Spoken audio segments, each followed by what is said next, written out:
महाभारत के समय की बात है। महाराज युधिष्ठिर ने अपना नया राज्य इंद्रप्रस्थ बनाया था। महाराज युधिष्ठिर सत्य और धर्म के मार्ग पर चलने वाले एक आदर्श राजा थे। वे बहुत दान किया करते थे। जो भी उनके द्वार पर आता खाली हाथ नहीं लौटता था। धीरे धीरे उनका यश और प्रसिद्धि फैलने लगी, लेकिन अच्छाई और प्रसिद्धि के साथ साथ अहंकार भी आने लगा। युधिष्ठिर भी मनुष्य थे। चारों तरफ दरबारी उनके गुणगान में लगे रहते थे। वे कहते, साहब, संसार में आपसे बड़ा कोई दानी नहीं है। एक दिन राज दरबार में चर्चा चली कि सबसे बड़ा दानी कौन है। सबने एक सुर में कहा, महाराज युधिष्ठिर। लेकिन उसी सभा में भगवान श्री कृष्ण भी उपस्थित थे। उन्होंने मुस्कुराते हुए कहा, बड़े भाई साहब, आप बहुत बड़े दानी हैं, पर आपसे बड़ा एक और दानी इस संसार में है, कर्ण। यह सुनकर सब चकित रह गए। युधिष्ठिर ने कहा, द्वारकाधीश, आपकी बात मेरे लिए आदेश है, लेकिन मुझे नहीं लगता कि मैं कर्ण से कम हूं। भगवान मुस्कुराए और बोले, धर्मराज, धैर्य रखिए। हर बात की परीक्षा होती है। आपके और उसके दान की भी परीक्षा होगी। कुछ समय बाद राज्य में मूसलाधार वर्षा हुई। महीनों तक जंगल भीग गए। खाने को कुछ नहीं रहा। एक दिन युधिष्ठिर दरबार में बैठे थे, तभी एक साधु आए। युधिष्ठिर ने उन्हें प्रणाम कर पूछा, प्रभु, क्या प्रयोजन है?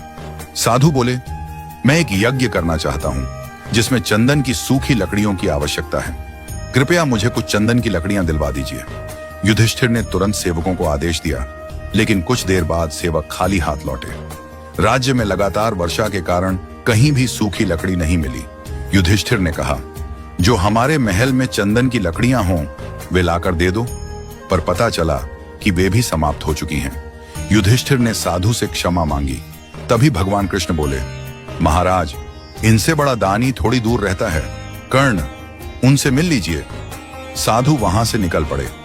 युधिष्ठिर के मन में संदेह हुआ, जब कहीं चंदन की लकड़ी है ही नहीं तो कर्ण कहां से देगा। वे भी वेश बदलकर साधु के पीछे पीछे चल पड़े। साधु जब कर्ण के पास पहुंचे और वहीं आग्रह किया तो कर्ण ने भी सेवकों से कहा, चंदन की लकड़ियां लाओ। सेवक बोले, महाराज, जंगल में बारिश है। स्थिति वही थी जो युधिष्ठिर के सामने थी। साधु बोले, ठीक है, यहां से भी खाली हाथ लौट जाता हूं। कर्ण ने मुस्कुराते हुए कहा, कर्ण के द्वार से कोई खाली हाथ लौट जाए, यह संभव नहीं है। अगर पृथ्वी पर कहीं एक भी चंदन की लकड़ी सूखी होगी तो वह कर्ण आपके यज्ञ के लिए अर्पित करेगा। कर्ण ने तुरंत आदेश दिया, मैं और महारानी जिस शयन कक्ष में सोते हैं उसकी दीवारें, खिड़कियां और छत चंदन की लकड़ी से बनी हैं। उन्हें तोड़ दीजिए और लकड़ी साधु को अर्पित कीजिए। ऐसा ही हुआ। कर्ण का शयन कक्ष ध्वस्त कर लकड़ियां साधु को दे दी गईं। पास ही खड़े भगवान श्री कृष्ण ने युधिष्ठिर की ओर देखकर कहा, महाराज, आपके महल की खिड़कियां भी चंदन की लकड़ी की थीं, लेकिन आपके पास वह दृष्टि और भाव नहीं था जो कर्ण के पास है। युधिष्ठिर निशब्द थे।